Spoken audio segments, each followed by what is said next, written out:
Hello. Welcome to the Tutors of Life podcast, where we research life so you don't have to. Episode 274. This is your host, Shaun Tutor. And this is Sam. And this is a talk episode where the tutors talk. What's up?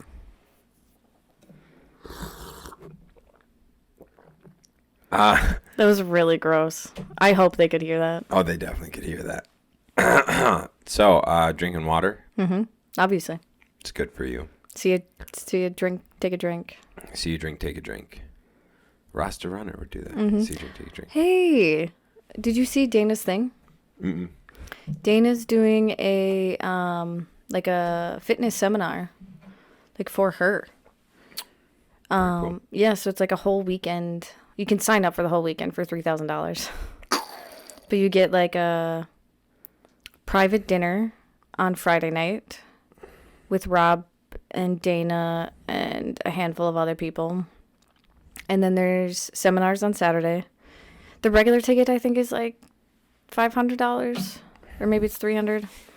And that you get most of the stuff on Saturday. Mm-hmm. So I know Rasta Runner's talking and also doing a workout with you. And then some other fitness people are talking because they're going over nutrition and some other things, how to develop your brand as a fitness influencer. That's really cool. And then they have a cocktail party that night. And then Sunday you get to go in and train at Flagner Fail with them. That's super cool. So that's the $3,000 package is you get everything. AJ and I somewhat talked about this today. We talked about for REI-CON as we grow and continue to get better better speakers, better venues, things like that. I shouldn't say better speakers, but higher level speakers, things like that. I'd say bigger named speakers. Bigger name as we grow and get bigger name speakers. Having a cap on our on the amount of attendees, because if you let it get too crazy and get too out of hand, you no longer have the tight-knit group. And so as we're talking, the goal would be to just build it and provide more value with a higher ticket price. Yeah. So whatever the venue we end up finding, maxing it at 150, 200 people, something like that. Yeah. And just ticking up that price as the more value is provided. And that's what is so special about the VIP night. I think we could probably max do, if we wanted to keep it there, that was probably, we could probably have maybe 20 people, 10 more. Yeah, we could do about 10 more people. Yeah, 10 more regular people and, I don't know, maybe 10 more Because we had how many experts. people in total? We had 30. So we could have 40. 40 would be pretty comfortable there. Yeah. Yeah, so. I think that backspace says it fits 99. Yeah, we're not putting 99 in there. No, but. Well, there's all the seats up top. We could get 50 in there. Yeah, that's what I'm 50 saying. would be comfortable. Mm-hmm. Yeah. So I think you could probably do 30, attendees and 20 experts or Professionals, yeah. Yeah, good call. Definitely. Yeah. Because, not saying, this year was, bad or anything. That's great. But it was the 15 people. 12 of them were the people I expected to be there. Sure. Yeah. So, and not saying, that's a bad thing. No. But I do think it'd be good for, our group to expand. Oh, for sure. Because definitely. That was, the point of the VIP is not only to be able to talk to the professionals and the speakers privately, it's also to be able to talk to other people that are maybe doing something similar to you. Absolutely. But if 12 of those people already know each other and know what they're doing, you can't really learn or meet other people. Absolutely. Yeah, I like that. So that's why I do think it would be good to expand it. And we could just slowly take it up. So next year, take it up to 20 attendees and keep it at 10 to 15 professionals. Right. Yeah, that's cool. I like it. Yeah, we'll just grow it and do our thing. But yeah, the big thing we talked about though was it goes into every type of marketing. And it's just provide more value. The more value you can provide, the more you can charge. And so instead of us going and finding new instead of us having to go find more customers, like let's just provide more value to our current customers. Yeah. That makes sense for them, you know? So, because, I mean, honestly, like we've spent some money to go to some events and shit. And like, dude, I'll gladly spend $1,000 to go to an event. Like it's like if it's a good event, I'll go for $1,000. Like I shouldn't say I spent $1,500 to go to an event at Logan Rankin's. Yeah, that's true. You did. And so it's like there was so much value there. If he had another one pop up for $2,500, I'd pay for you and I to go. $5,000, I don't give a fuck. Yeah. And so like people that are actually in the space doing the things, people in the space actually doing the things, essentially the people you want in the room. Yeah. They're going to pay that price. A day and a half event. It was a day and a half, $1,500. I was like, yeah, for sure, I'll pay this. Yeah. And I would pay more. If he has another one, I'll pay more. Yeah, for sure. It's very interesting too, because now that I'm thinking back to it, like I remember like REI, like their big thing was just like meet people, connect with people, like that's how you're going to better yourself, by connecting with more people. Right. REI was really hard because of how big it was. I didn't like it. And plus the fact, I think what hurts them is they don't provide lunch. Two things hurt them. Oh, can I finish my... Go ahead. So they don't provide lunch. So like we were in Nashville, so we all had to go to 100 different places to eat. Secondly, I really liked Rob's event that we went to, because they did provide lunch, and they also gave away 10 grand to a startup business, basically. Yep. So on our lunch, we had lunch provided, so we stayed there. But two, we had to converse with people to like meet people, see what their businesses are like, and as a group, we kind of voted on. I mean, someone in the crowd actually donated more money, so they were able to give 2 people. I think it was, wasn't it like 8 grand? Because then I think another person donated another 8 grand or something. But anyway, so they ended up coming up with 2 people that deserved it for their businesses. Yeah. 8 grand each. The other thing I'm going to go... Oh, yeah, 2 things that hurt REI. The other thing is they do table style, classroom style. We had chairs at ours, so ours was a lot more like... Sorry. At ours, we had round tables. And it was like, you can't not talk to the fucking people at the round table. You're all looking at each other. So when you have a round table, you're bound to talk to each other. Yeah. When you're at a classroom table, you're not talking to the dude that's got his back towards you. Or if you want to talk to someone 2 people down, you have to like crane your head and talk over someone. Yeah, I get it. So yeah, I think the round table thing is like we can't ever get away from round tables. Which is hard because you're not going to fit as many people in a room. That's the thing. That's why you cap 150. Yeah. And then the next thing is like Limitless that we went to, that was chairs sat like how chairs were sat. That was okay, but it was still separation, you know? But they did the lunch thing, which helped. They did the lunch thing that helped. So I think depending on the type of style event you want to put on, you have, like, I don't personally want to put on events that are just like speaking events. Because if I'm putting that on, or like that's not what I'm interested in doing. I'm not interested in having like I would love to be the speaker someday at an event like that, but I know as the host of an event, I want to be very interactional, and I want to be able to see people smiling in the crowd and chatting, and I want it to be hard to get people's attention to get back to the next speaker. You know what I'm saying? That shows people are having fun, building their network, engaging, things like that, right? Yeah. I don't want I don't want to put on events where people are disconnected from each other. You know what I'm saying? Yeah. So that's just personally like how I want to put on events. That's why I don't want big events. Would I love to someday be a part of big events to speak at? That'd be sick. But that's down the line once I prove myself over the next 15 years in business that I'm worthy of it. Something else like that I did like about Limited versus Arte. Limitless, sorry.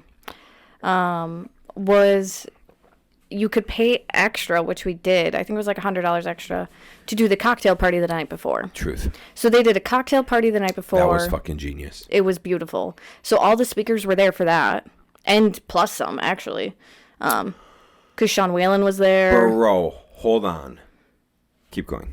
So they did the cocktail party, and like, so they were able to, like, a whole bunch of their friends just came, and I mean it was probably 200 people in there. Yeah, and like, yep, and then like everyone got cups. It was later after the evening. Yeah. So they had hors d'oeuvres, but like we had already eaten dinner. Hors d'oeuvres and drinks. Yep, they had hors d'oeuvres and drinks. Did we have to pay for the drinks? I don't remember. I don't remember either. But anyways, but it was really cool because like we got to see Rob and Dana up close again. Yeah. Talked to them for a little bit, but that's where we met Danny Hill. Yep.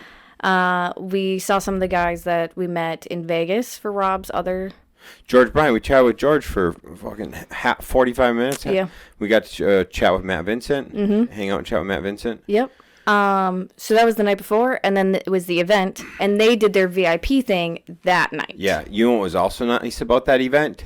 We found out really quick at that event the people we didn't want to be around. Oh my God, so quickly. It was like, boom, boom. Like, we're not going to be in that group. We're not going to be in this group. Bop, bop.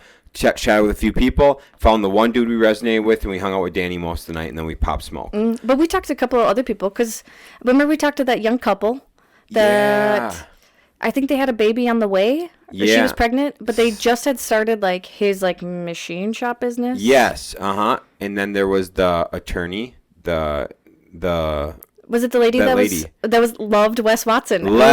Only going to the event for Wes Watson. Yeah, she's just like, I don't even know who these people are. I just saw Wes Watson. He posted that he was speaking at this thing. I'm like, you don't know the people putting this on, but you know Wes Watson. Yeah, she's like, yeah, I don't even know any of these people, and I'm just like, you're the coolest lady I know. She was really cool. She was sick, dude, badass. Yeah, we met a lot of cool people. Sean was too afraid to go talk to Sean Whalen. I was. And then when I was like, I'm going to go chat with Sean Whalen, I looked around, he's gone. I was like, fuck. Yeah. That's all right. That was the lame thing, is they all left early. Yeah, they did. But it was understandable because they were all speaking and putting on the event the next day. Yeah. Shaun and Sax weren't.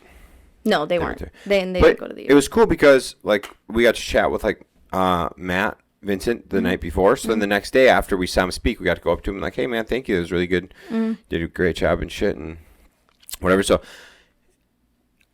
since you brought that up, that's actually gave me a good idea because I totally forgot that's how they did that because I don't remember who brought it up to us. JP brought it up that it'd have been nice to have the VIP the second night. And I was like, okay, and now I see what he means. Okay, I knew what he meant, but say we did a similar thing, okay? Cocktail night the night before at just like, it could be anywhere. It's just hors d'oeuvres, drinks, eat before you come. I guess people could, if we did it somewhere, people could order food, I guess. But honestly, you'd want to have it at an event, a place that doesn't cost shit. I wouldn't do it somewhere that people could order food. That just gets too messy. Yep, so true. Yeah, just have like small snack hors d'oeuvres. Tell people to eat dinner beforehand. Is it illegal to just have like a party at a house or a garage? No, you could do that. Like we could just have a cooler of beers, right? For everyone? Yeah, sometimes you have to like apply for like a city permit, or like, cause it's more for like noise. So you have to like notify your neighbors and like there's some other things. Okay.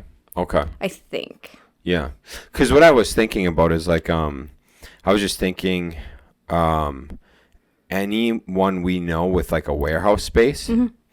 Just being like, yo, dog, can we pop up at your warehouse? We'll put up curtains wherever your shit is. And, like, we're going to have a keg and some coolers. You know what I'm saying? Yeah. I mean, exactly what they did. They did in a hangar. You can charge $100 for the night before. And that way, like, everybody who's going to the event the next day is already there. They can meet the speakers. They can mingle. They can do everything. So the next day, whoever decides to do the VIP, the next day they get to see them speak, do the VIP that next day, and like you have a full weekend experience. And so yeah, like you're adding how much more value to people because they get to hit the people they're interested in seeing 3 different times, bop, bop, bop, and get the most value out of it. I like it. One caveat to that is how many people said their minds were mush after the event? So could you imagine? And my mind has always been mush after events. I'm fucked after the event, dude. I'm not even in it anymore. Right. Yeah. So that's one shitty thing about it. 2, you are going to go eat and have some drinks. So maybe you'll be a little bit more relaxed, though, and be able to, like, ask those questions that you wrote down or whatever. 3, that's a lot for a speaker. It's a lot to ask out of a speaker. So I remember Limitless, they switched it to having the VIP night Saturday instead of Friday because they used to do it Fridays. They switched it to Saturdays because then their speakers only had a 1-day commitment. Because the speakers weren't required to go Friday. They could if they wanted to, but they didn't have to. Damn. Crying in Siva. They're still in my photos. Ryan and Eva, let us know what you guys think. I guess no, Logan Kirby wasn't at VIP. No. Anyways, any of you listeners that went to any of it, hit us up. Let us know. Let us know what you think. I'm going to tell you what I liked. I liked the VIP the night before. I liked it too. Or at least I need something the night before. And why I need something the night before, twofold. 1, I know the speakers are there. 2, I get to meet the speakers. Like, I might only have met these, like, I only met, so I only met Colin and Jason, or I hadn't even met Jason. I only met Colin through a Zoom. And then, so getting to actually meet him, break bread, chat, same with Jason, build a rapport, so that way when the event comes the next day, we all have, like... Yeah, because how weird would it be for them to come into the place and me be like, who are you guys? Are you guys speakers? Yeah, like, it'd be fucked. It was so much nicer for them to, like, come in and they're just like, oh, hey, Sam. And I'm like, hey, do you guys want name tags? Like, you can put your stuff around the corner. Like, it's just so much more comfortable for them because they already have a face to recognize that we've already chatted. Like, I think at a minimum, no matter what, unless it's a last minute thing and speakers can't, like with Don, like thank God for Don being flexible and able to help us out. But I very much like I don't know if I would ever change it to not having them come the night before. I know. It's just too much of a breeze. Dude, even like the night before, getting to spend more time talking to Jason, seeing David, chatting with Chris, like getting more time chatting with the people, just building a relationship more and more so that the next day is that much more smooth. And you got to think too, how effective is the cocktail night the night before going to be if our main event is going to be capped at 150, 200 people? Because you have to think, like, they're going to pay... Good point. An extra $100 for the cocktail the night before. Yep, good point. And then another, let's say, $300 for the VIP after. Like, it's just getting to be too much money for how small of an event we want. Sure. That makes sense. Yeah, because if it was a bigger event, that makes sense because only some people... We should talk about something else that's not REI-CON because I'm sure everyone doesn't really care. Oh, yeah. Interesting. Yeah, so we're going to keep a VIP before, event of during the day. People, let us know what you think if you think otherwise. Yeah. Because you got to think, too, like, naturally, like, we had 20 to 30 people stay after, hang out, keep drinking, and we all went and got food together afterwards. And that could be something, like, we plan in the future of, like, oh, yeah, like, we have a room reserved here for whoever wants to go, and you can order your own food and drinks if you want there. Cool. Love it. All right, moving on. What else? What's new in your life? Got a flip coming up. Thank you, Brandon and Ryan. Little burn house, baby. It's your favorite? Little burn. I'm about it. I think it's going to be sick. I'm very happy to have another flip. And so... that's good. Our Alpha Avenue projects, we got quite a bit of work there that I kind of forgot about. I kind of just... Yeah, I like told Shaun the other day, I was like, you should really go there and like make a checklist of everything that needs to be done again. And then he did, and I was like, oh, fuck. Like, I was like, yeah, we got like 4 weeks left on these bad boys. And I go there and I just start laughing to myself. I'm like, yeah, right. Mm-hmm. Yeah, right. I mean, you got a lot of the hard stuff done. Yeah. Yeah. So there's definitely some fucking work there to be done still. Yep. Which is good. I mean, we have guys. Yeah. And so that'll be good to get rolling on those.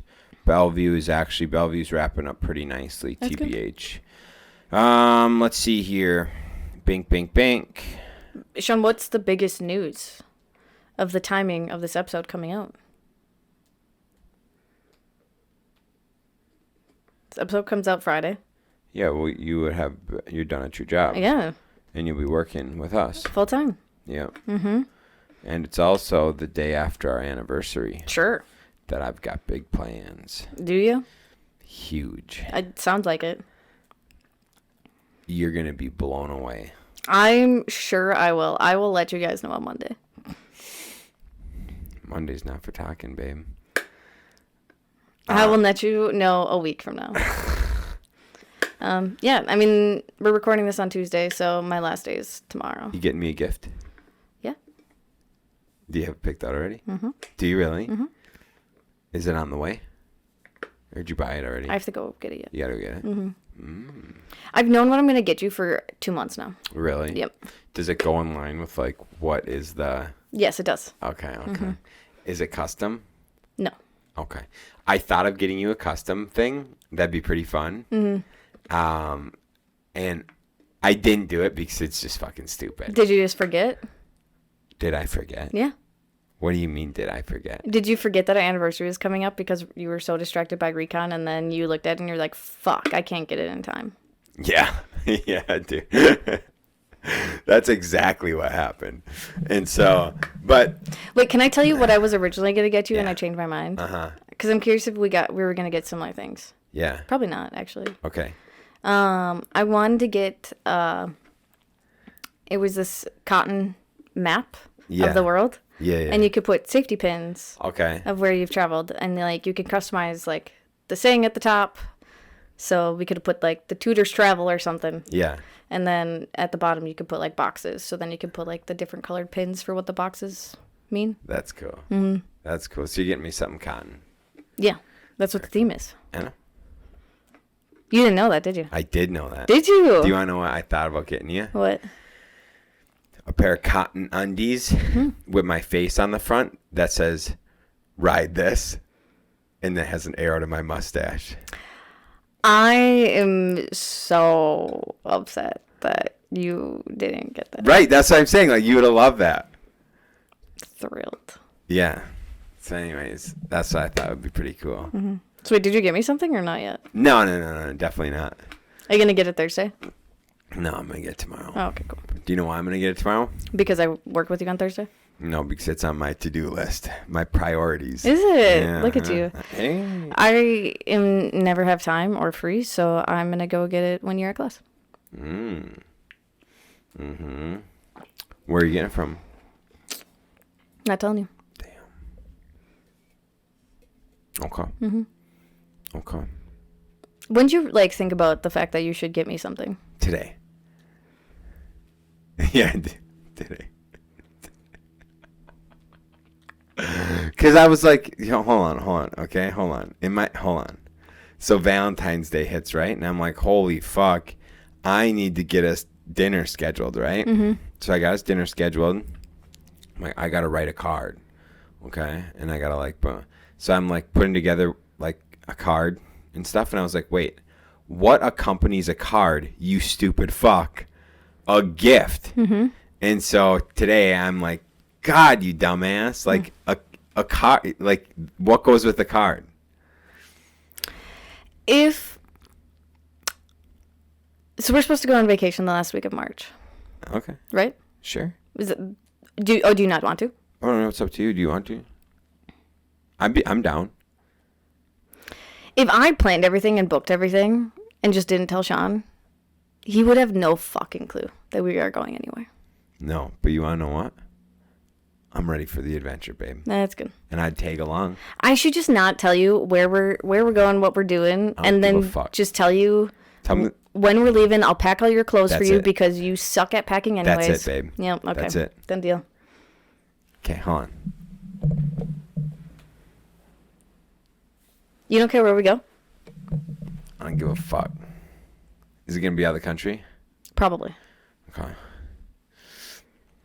Can you handle it?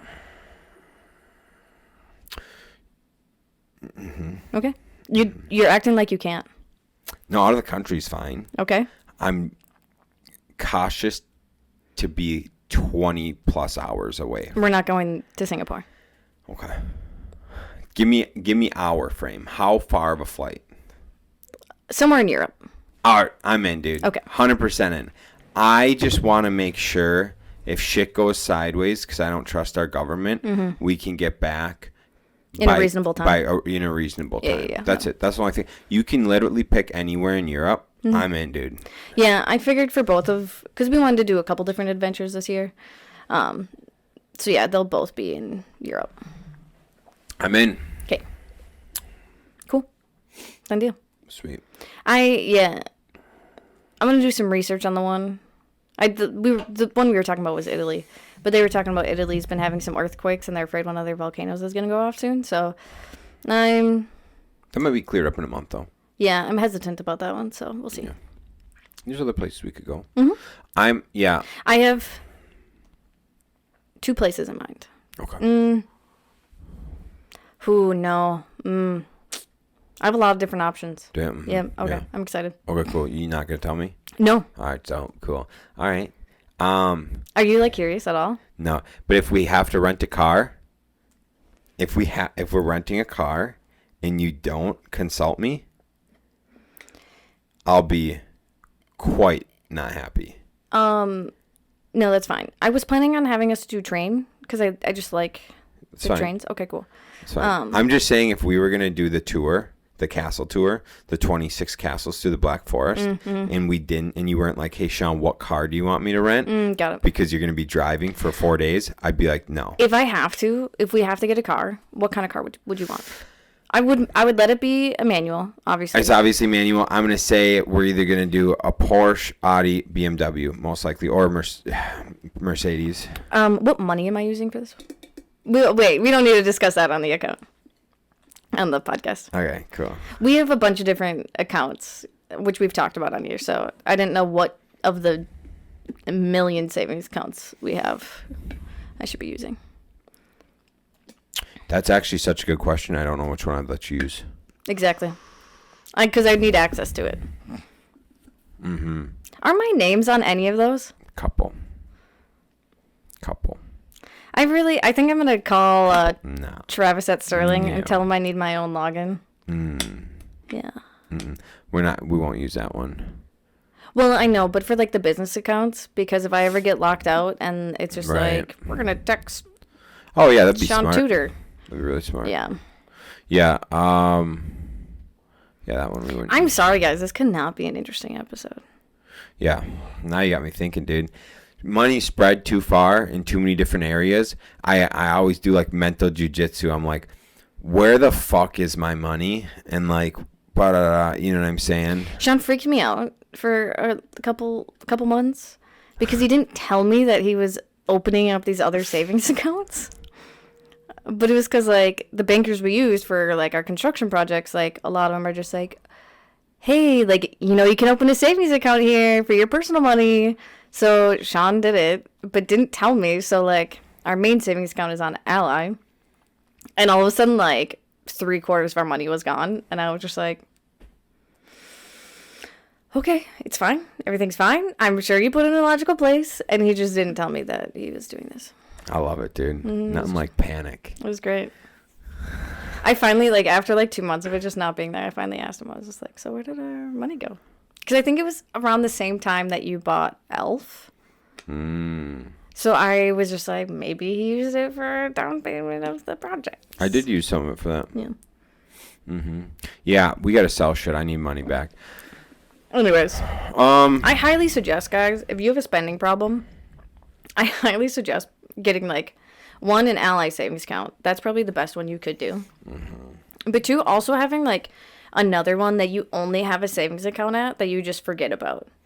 Because like it's just so helpful to just, let's say you have an extra $20,000. Put $20,000 in this savings account. You're not going to get fees. You're only going to get interest on it. So then you like have this money there that you're just like, oh, cool. Like if you have a spending problem. I say just do it anyways, dude. Yeah. There ain't nothing like finding money. Oh, yeah. It literally is so exciting when you remember that you have that account. And then you're just like, oh, my gosh. Oh, yeah. $20,000 there. Like, dang. I'll forget shit, you know? Like, I'll have cash. I'll stash some cash somewhere. And I'll stumble upon, I'm like, holy shit. What do I got all this cash chilling for? Mm-hmm. I'm like, this is cool. Yeah. You know, first world problems. I remember, dude, I didn't lose it. I just didn't know we had $5,000. This was like years ago. It was a few years ago. Mm-hmm. Didn't even fucking know we had it. And I was in grabbing our passports. And I was filtering through. I'm like, what's this envelope?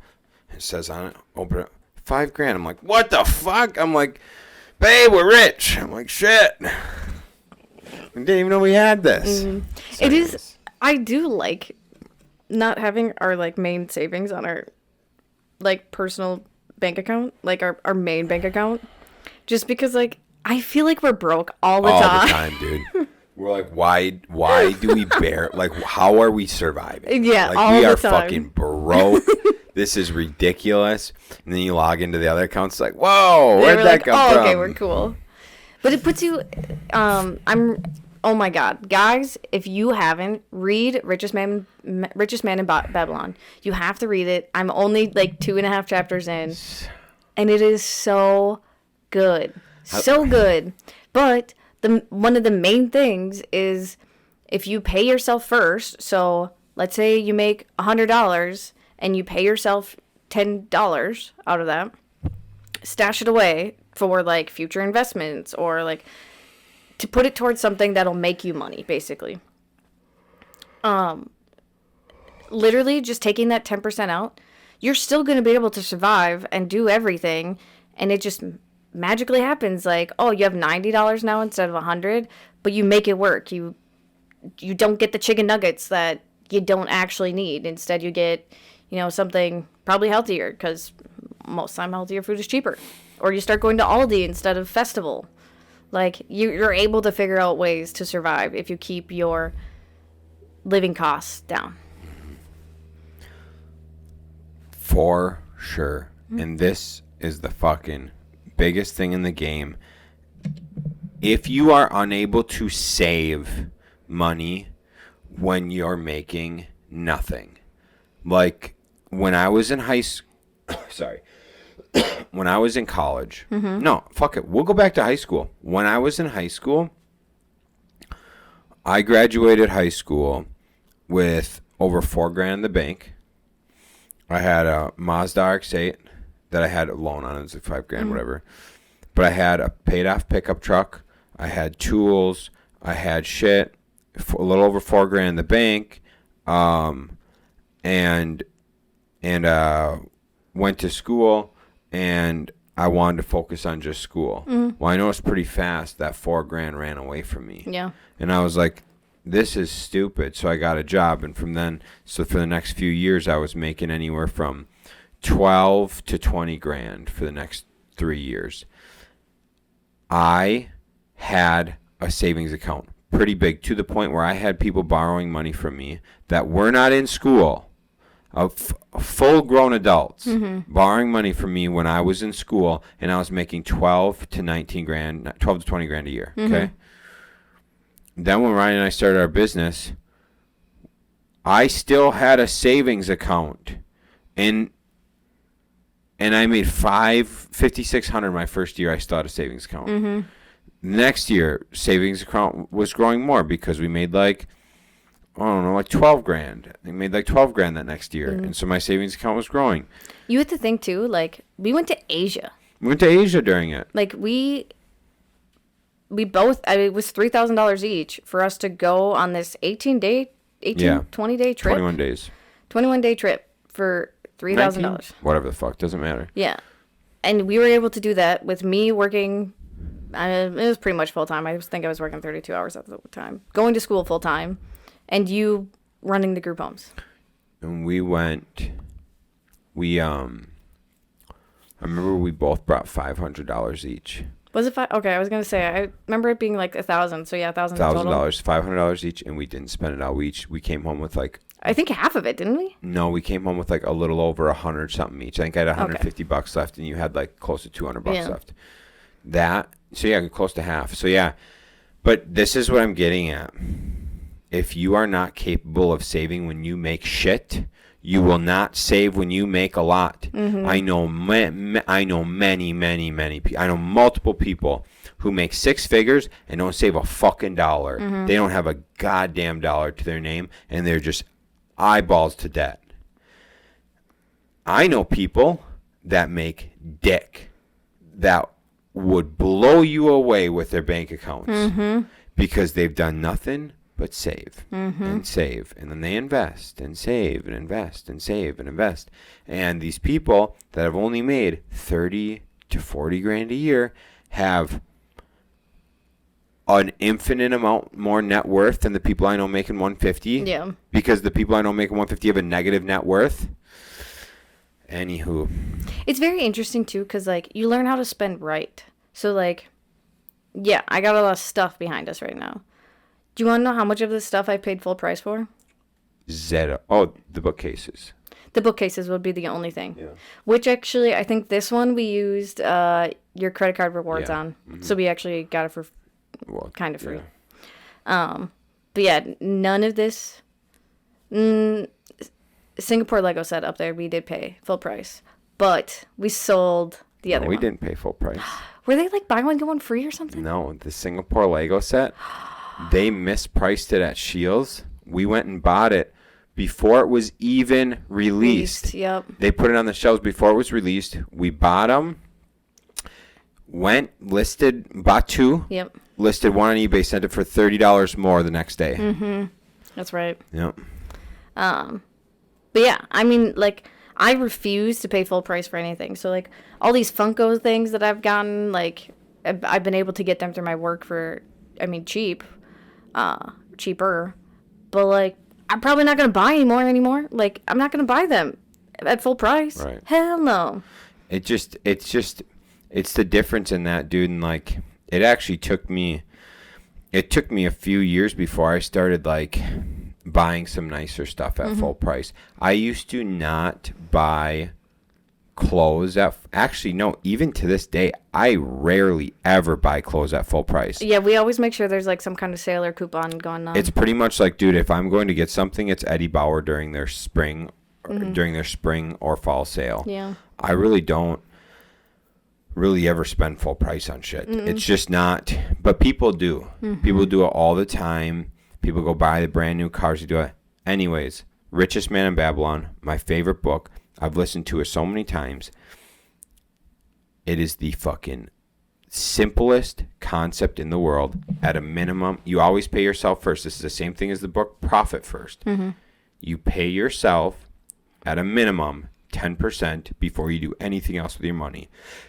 And then you find a vehicle to invest that in. And you do that every paycheck forever. And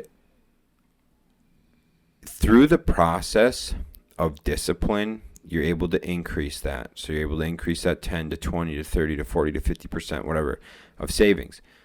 The big thing is remembering life is short. So you don't just go ham and only save and not live life. Set your parameters. So like right now with our personal income, it's 80-20. But that doesn't include our investment money, all the investment money, all that shit. That's all our draws. Yeah. All that stuff's different. That gets pretty much all invested. But like we live on 80% of our income. Okay? So in 80% of our income, buy the car you want. That fits in your budget. Go on the vacation you want. That fits in your budget. Have the house like live your life. And if you want to live a more lavish life, learn how to make more money. Yeah. but you have to live within your parameters so that you're not fucking yourself for the future just because life could be short. Like life's short. You could die anytime, but that does not give you an excuse to not prepare for the future. Right, to not just blow all your money. Yeah. Because you have to think, too, like, not just for your own future, but, like, your kids' future, too. So, I mean, if you are smart and invest in some good things, like, you can pass those on to your children and teach them those skills and responsibilities, and they could, I mean, expand it so much more. Like, I just think, I feel like generations before us thought about their future generations way more than we do. We 100%. Don't think about our future generations. Not only what you're saying there for passing stuff on, also not passing on things that are going to hinder your kids. If you die, so let's say we die and we have kids. Our kids have to pay for our fucking funeral around $20,000 if we don't have that prepared for them. Like our friend Mary and Bernie. They already have the caskets picked out. And paid for. They have the buffet and everything and the guest list.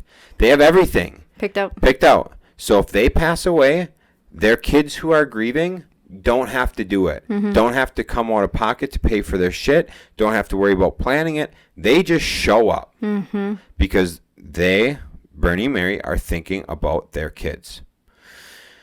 And so the same thing goes is like not just about what you can pass along to your kids, but what you're not passing along to them. Debt, a house that's not paid off and all fucked up. Because what is it? Is it student loan debt that doesn't get paid off? There's a certain type of debt that gets passed on. Dude, all I know is if you're passing on debt to your kids because you're getting older and you weren't responsible, you need to wake the fuck up and grow up. There are so many adults who are not growing the fuck up. Oh my God, they're such children. So many, dude. These motherfuckers need slaps in the face, dude. I cannot handle the amount of victim, little bitch old people out there. Grow the fuck up, dude. You're supposed to be the role model. Instead, you're weak. Low testosterone having asses. Soy boys. Dude, I can't fucking sit. Just all because, dude, and you see it time and time again, keeping up with the Joneses. They want to be fucking cool. They want to keep up with the Joneses, do the shit, whatever. And all they've been doing is extra leverage in their house, leveraging their shit, not saving any money for retirement. And now they're getting sick, whatever, and then it all lands on the kids because they could not be responsible adults. All too often you see it, dude. Way too often. It's more common than it's not common. Especially now. I mean, like, consumer debt is outrageously high right now. What was it? The average car loan is $1,000 right now. $1,000 a month. I can't even tell you how many people I know.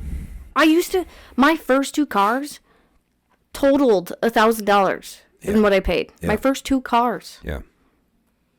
Wild.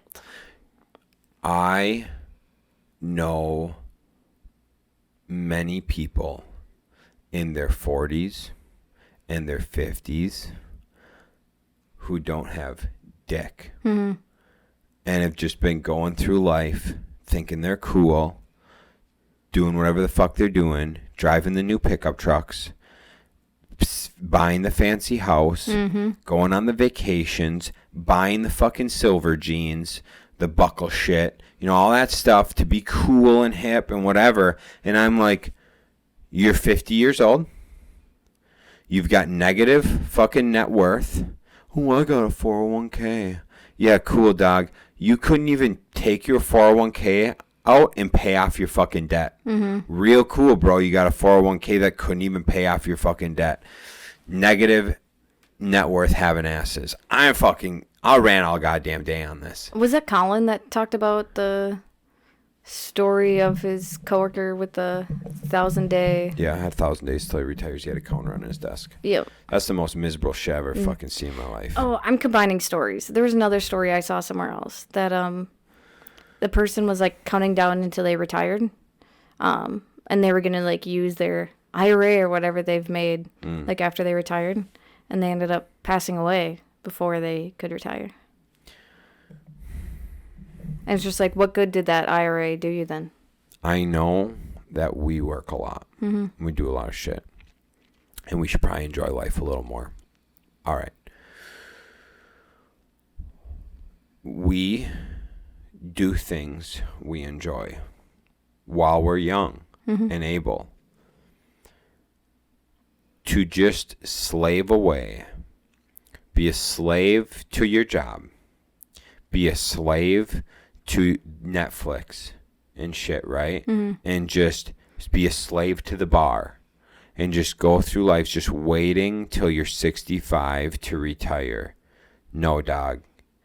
Work a couple extra weekends, sacrifice a little more, take that money, go do an experience with the family. Maybe that experience is camping. Maybe it's a fucking trip to the Dells. Maybe it's going to fucking Yosemite Park, right? Yosemite. Maybe it's going to Mexico, whatever, right? Like, yeah. Just, so, Terry with the diesel repair shop, he would build a car every year. He builds a car every year and brings it to the main auction. Takes that car and he sells that car. And he takes his family on a 2-week vacation. That's cool. He's been doing it forever. And he's like,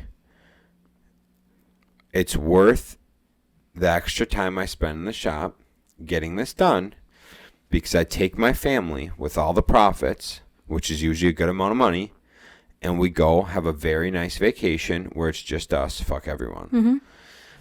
And that kind of shit is so powerful and good to like build the experience and do the things just to sacrifice a little bit, right? To sacrifice what means sacrificing quite a bit. Even if you're to sacrifice to just spend some more quality time with your kids, right? That's good too. But just because you're in the same household as them does not mean you're spending time with them. So if you're at home, slurping down beers, sitting on your phone with Netflix rolling, fucking off while your kids are like entertaining themselves or their heads are in their iPads or they're doing whatever, that is not family time. That's fucking living in the same household time. That's it. And so it's the like act of actually doing like, so. Because I bet you, right, like, I know, like, my parents worked a lot growing up. Yeah. And, like, they were very honest with me, like about, like, okay, you can only do one or these or the other. Like, we can't afford to do both. Right. And I was, like, very understanding of that, very whatever. But, like, they made sure, like, every Friday, we always played a board game with the whole family. So, like, every week, I always looked forward to Friday because I loved playing board games with my family. Sure. So, like, making sure the time that you do spend with your kids is that, like, quality, right, like, deep quality time. Because I don't remember all the times that my mom wasn't there. Right. Like, I know there was times she worked until 6, 7, 8 o'clock at night. Yep. I don't, like, it's not, like, a negative thing for me, like, to look back on because I just remember all, like, the positive experiences and, like, the very meaningful time that, like, she spent with us as kids. Right. Absolutely. When you look back, you often look at the good things. And so. As long as they're, like, meaningful. Right, exactly. I feel like nowadays for kids, it's going to be opposite if parents don't change. Bro, I'll fucking watch some parents. Their kids will be doing some shit, looking at them. You know, you'll see videos of this of, like, kids during sporting events. Kids will be looking up in the stands at the parents' heads in their phone. You know, shit like that. It's like, dude, it's all sacrifice, right? It's all sacrifice to an extent. So, like, a lot of the times when we go on walks, we don't bring our phones. Because if we bring our phones, we'll end up, like, taking a call. We'll end up looking at our phone, whatever, instead of, like, spending the time to walk, chat, hang out with Mimi, whatever. And so you should be thinking of quality over quantity. Yeah, I think, like, the parents, too, that, like, go to the park with their kids and don't sit, like, in their phone, like, actually play on the playground with your kids. Or, like, even now, like, parents are building literal jungle gyms in their basements for their kids now. And it's not like they just send their kids off to go do it. Like, they play with them. Right. They make it meaningful. Oh, for sure. For sure. Yeah, so it's going to be interesting to see how kids are growing up. Yeah. Because, I mean, yeah, like you said, we've seen it. Like, parents will just be sitting there on their phones while their 2-year-old is off playing in cupboards and... Right. I mean, I actually haven't seen that personally, but Yeah, on memes, I see it all the time. On Instagram, I see it often. Or, like, there's stories lately of, like, 2-3-year-olds, like, just walking around the neighborhood because they... Not in Eau Claire. I've seen it in other cities. Jeez. Yeah, like, actually, there might have been one in Eau Claire in the past couple of years. But, yeah, like, a 2 or 3-year-old would, like, walk out of the house because, like, the parent was, like, busy... I don't know if all the time they're busy on their phone or if they were just like busy doing other stuff. Sure. And just didn't notice their child leave. Damn. Mm-hmm. It's crazy, dude. There's a lot of things that we take for granted because we're fucking just living in zombie mode. Mm-hmm. Just going through the motions, doing what the world tells us to do, being fucking occupied by our phones, by our Netflix, by all that shit. Instead of, like, doing meaningful shit. It just takes one step to the right to get you out of that track. Yep. Do you like that? That's pretty cool. Take a step right into Republican. No, that's not true. I know a lot of Republicans who also fucking don't do a lot of that shit. Mm-hmm. You know, it's got... I honestly think it has very minimal to do with... Democrat, Republican, anything like that, your like beliefs. It has everything to do with you like noticing the bullshit and making a change. Yep. I just saw a post the other day about like it was something about like low intensity cartoons we let our children watch or something. And it was like some cartoons that I remember watching as a kid, but I remember never being sucked into a TV like the girls are. God damn it, dude. And like it was shows like Scooby-Doo. No, like it was like little kid shows. So like Berenstain Bears, Winnie the Pooh. Winnie the Pooh was one of them. Teletubbies. No, one of them was the worm. Something in the big city. I don't remember, but it was Worm, and he drove around in an Apple car. Blue's Clues. Blue's Clues might have been on that list. I don't quite remember. But yeah, and there's tons that like I don't remember either, or like I never saw. Right. But I was like thinking about it, and I was like, I never remember being so sucked into a TV like those two are. Because I remember like never seen nothing like it, dude. Playing around, running around, like the TV might be on in the background, but I was fucking running around doing all types of shit. I never just sat and stared at a TV like that. I can't talk much shit. Did you used to? No, dude. I still do that. If a TV's on in a room. I think it's something to do with, like, current day TV. Like, it just... Oh, kids get just sucked in. Yeah. Yeah, for sure. For sure. It's creepy. I don't like it. It's crazy, dude. It'd be interesting to see if, like, we put on one of those shows for them, if they get, like, still just as sucked in. That's a good question. That is a good question. Kyle. Try it out. Or Tina. I know Tina listens. So yeah, it's crazy, dude. The kids are just fucking... But we've seen it with so many kids. When we're hanging out with Ryan and Eva. They were like, oh, we'll just toss this on so we can all hang out. And whatever the fuck it was. Was it Coco Melon? I think it was. She was just like zoned. Because remember, Cody turned on the TV. And they were like, oh, no. Because he just wanted to watch the basketball game. And she, like... As soon as Joe saw the TV on, she was like, Coco. Uh-huh. And then, yeah, they put it on, and, yeah, she was... Zombied out. Yep. It's crazy, dude. Kids are so malleable. Mm-hmm. You know? Ryan and Eva, you test it out, too. Yeah, try it out. Let us know how it works. Fucking just have them watch Popeye, the Sailor Man. Dude, yeah. Something like old school like that. A lot of that shit. Scooby-Doo. Dude, Gumby. Do you remember Gumby? No, but Scooby-Doo is my favorite. Scooby-Doo was my favorite, too. It's a Lego idea set you can vote on right now. Scooby-Doo? Mm-hmm. Did you vote on it? Yeah, I did. Dope. It still has like another year or something of vote time, so it might be a while. Anyways, cool. That's what I got for you. How about you? Anything else? No. Cool. That's it. Love it. All right, gang. Thanks for tuning in. Catch you in the next one. See you.